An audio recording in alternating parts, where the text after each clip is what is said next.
político russo previu exatamente tudo o que vivemos hoje no cenário internacional.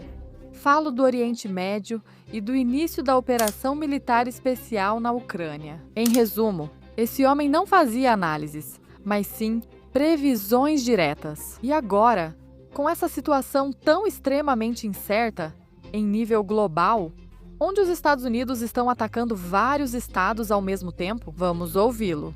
Qual sua análise e prognóstico dessa situação? Os Estados Unidos seguem com suas ações, mas a que se devem esses fatos para prejudicar exatamente quem? Deixo vocês com uma das mentes mais brilhantes, não só da Federação da Rússia, mas do mundo inteiro. Fique até o final, pois garanto que as previsões desse especialista em análise geopolítica vão te surpreender. Vamos ver. Esse homem, como eu já disse, é praticamente uma lenda na Federação da Rússia. É muito admirado, tem um caráter bastante marcante, bastante interessante. Que descanse em paz, pois faleceu há pouco tempo. Ele gritava muito, xingava muito. Alguns diziam que ele era um palhaço, mas era um dos políticos mais bem-sucedidos que, mesmo diante de Vladimir Putin, sempre se mantinha firme com seus ideais. Ele era do Partido Liberal Democrata, da Federação da Rússia, o chamado Partido Liberal Democrata, que é a sigla para Partido Liberal Democrata. Estamos falando de Vladimir Wolfovich Zhirinovsky. Esse político que, além de político, também era doutor em ciências políticas. E isso, claro, permitia que ele fizesse as contribuições mais precisas em todos os momentos. É uma figura absoluta, absolutamente histórica, dentro da política russa e, eu diria, dentro da análise política em nível internacional, político e, acima de tudo, geopolítico. Prestem atenção ao que ele está prestes a dizer. Antes dessas declarações, Vladimir Wolfovich disse: "Ouçam bem, porque daqui a 20 anos vocês vão estar lá, lamentando por não terem ouvido o suficiente Vladimir Wolfovich, que é ele mesmo, nem terem lhe dado atenção. Por quê? Porque tudo o que está acontecendo hoje, ele já havia avisado perfeitamente. Atenção, porque vocês vão ficar impressionados." Este foi justamente o homem que previu a operação militar especial. Ou seja, começou quando ele já não estava mais aqui. Mas tudo o que ele disse sobre esse confronto entre a OTAN e a Federação da Rússia acabou sendo verdade. Eu legendei especialmente para vocês. Vamos ver. Vladimir Wolfovich nos dizia naquela época como deveríamos agir. E não agimos. Qual é seu plano? Planejam ocupar 7 países árabes, vencer a Síria e destruir o Irã. Com um golpe de força? O que é nesse caso, né, o detonador ou doping? De onde vem, como se diz, a pressão contra o Irã? Os países árabes, sob democratização forçada, buscam controlar todos os recursos energéticos. Porque a crise futura já está em andamento, na verdade não é futura. Os Estados Unidos precisam enfraquecer a China em caso de um ataque ao Irã. Preços do petróleo sobem para $200. China e União Europeia não suportarão. Ou seja, com um golpe no Irã, os Estados Unidos da América enfraquecem União Europeia e China, restando apenas a Rússia. Como enfraquecê-la? Os refugiados do Irã só podem se mover para o norte, ao sul a Síria. Um regime pró-americano já estará estabelecido ao sul. Iraque. Eles estiveram em guerra por anos e agora o conflito se concentra ao norte, especialmente no corredor do Azerbaijão. Vocês vão ver. O que acham dessas declarações? Eu acho que, de fato, esse homem acabou de acertar absolutamente tudo. Ou seja, o golpe que está sendo dado neste exato momento contra o Irã, na verdade, está sendo realizado, em última instância, pelos Estados Unidos contra a China. Nesse sentido, a Federação da Rússia, ao contrário de ser prejudicada, poderia, na verdade, se beneficiar desses preços do petróleo absolutamente disparados. E, além disso, levando em conta o golpe anterior realizado na Venezuela, onde agora não se sabe até que ponto a China vai poder comprar petróleo ou não. Ela tem poucas opções e, novamente, precisa olhar para a Federação da Rússia. país com o qual compartilha a fronteira. Mesmo que os preços continuem vantajosos pela Federação da Rússia, isso ainda é muito provável. A China, como forma de agradecimento, entre outras coisas, por ter continuado comprando petróleo depois do início da Operação Militar Especial, mesmo após as sanções dos Estados Unidos. De qualquer forma, o preço vai subir, pois doar petróleo não interessa à Federação da Rússia. Ninguém dá algo de graça. Então, aqui veremos até que ponto a China vai manter sua economia firme, porque dependendo de quanto o preço do petróleo subir, a produção chinesa pode oscilar mais ou menos. E isso ainda se soma às sanções dos Estados Unidos, que agora estão sendo aplicadas. Essas medidas já foram parcialmente impostas contra esse país, mas depois Donald Trump as retirou. Eles não podem agora enfrentar diretamente os Estados Unidos contra a China. Seria uma catástrofe global, mas indiretamente é o que resta. E é exatamente isso que o governo Trump está fazendo, entre outras coisas, para desviar a atenção da opinião pública americana do que está acontecendo dentro do país, onde, de fato, após o recente caso de George Floyd, representado desta vez por uma mulher branca e de classe média assassinada pelas forças de segurança dos Estados Unidos,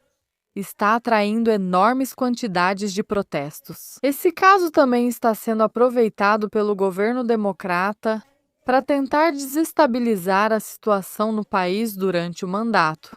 Enquanto isso, Donald Trump já entrou na Venezuela, agora está se preparando para atacar o Irã. Tudo isso para prejudicar a China, mas também. E Vladimir Bush também falou sobre essa questão para a Federação da Rússia. Embora a longo prazo, aí para a Rússia se abre, claro, um problema muito claro na forma dos refugiados iranianos, que, segundo esse político, segundo Zhirinovsky, iriam diretamente para as portas da Federação, simplesmente porque só podem caminhar para o norte. Iraque, impossível.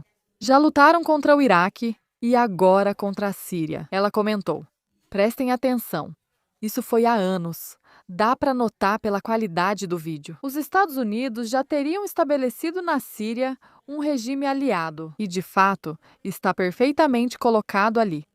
De modo que esse homem entendia bastante do que estava analisando em cada momento.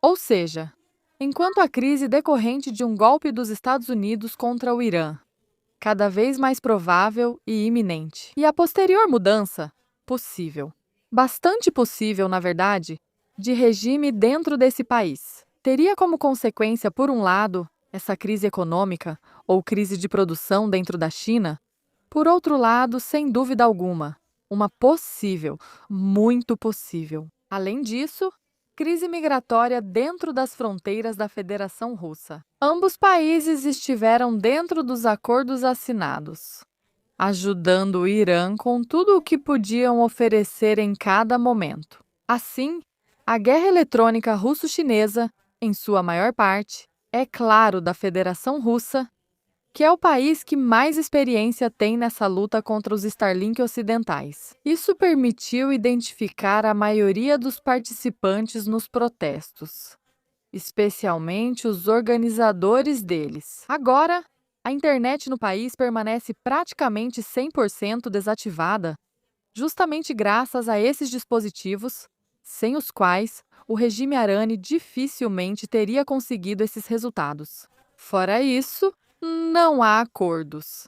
Seria impensável. Se formos um pouco sérias e realistas, imaginar que a China ou a Rússia, em um caso hipotético, poderiam acabar lançando um míssil contra os Estados Unidos para defender o Irã, que, aliás, nem está se defendendo tanto por conta própria.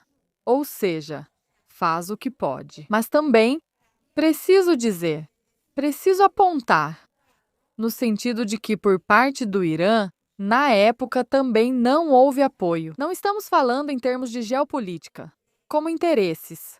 Em geopolítica, como ações de acordo com esses interesses por parte de cada país. Mas se tentarmos ver isso em termos de amigos e inimigos, apoiar os aliados acima de tudo. Então, o Irã também não estava muito disposto a apoiar o Hezbollah. Ao enfrentar Israel e apoiar a Palestina, não deu apoio suficiente nem à Palestina, nem à faixa de Gaza. Era o país com mais interesses na região. E ainda foi quem praticamente forneceu toda a sua tecnologia nuclear aos Estados Unidos. Porque basicamente continuam agora participando desse programa de não proliferação nuclear, que já se sabe há muito tempo que é um programa de espionagem. Provavelmente, os ataques dos Estados Unidos visaram a tecnologia e instalações nucleares do Irã. Foram realizados justamente graças ao programa em questão. Então, o que não pode acontecer é que, de alguma forma, defendamos um regime em termos de maldade ou bondade, especialmente o do Império Americano, em certas coisas, mas depois em outras coisas.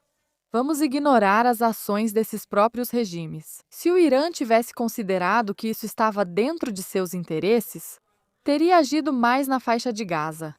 Teria agido muito mais também na própria Síria. Inclusive, eu diria, mas sem dúvida alguma, na questão do Hezbollah, ou seja, no Líbano e na Palestina. Com certeza. No entanto, manteve-se à margem e agora está resolvendo questões próprias. E veremos até que ponto vai conseguir ou não. Mas se analisarmos a questão à luz dessas declarações premonitórias de um dos políticos mais importantes da Federação da Rússia de todos os tempos. Repito, que Vladimir Volfov descanse em paz. Então podemos constatar que o regime do Irã está absolutamente acabado e que os Estados Unidos, em seguida, irão impor poder sobre outros países da região, tendo que completar a tarefa de assumir o controle de 7 deles. Quais serão? Bem, isso vamos descobrir aos poucos. Por enquanto, a situação está no Irã e vamos ver como tudo se desenvolve. E vocês? O que acham? Essas declarações, vocês acham que estão corretas? Acham que é uma análise realmente precisa? Ou bem, simplesmente declarações irrelevantes? Eu nunca vi esse homem errar. Vamos ver, porque aqui fica a dúvida se ele está certo ou não no caso do Irã.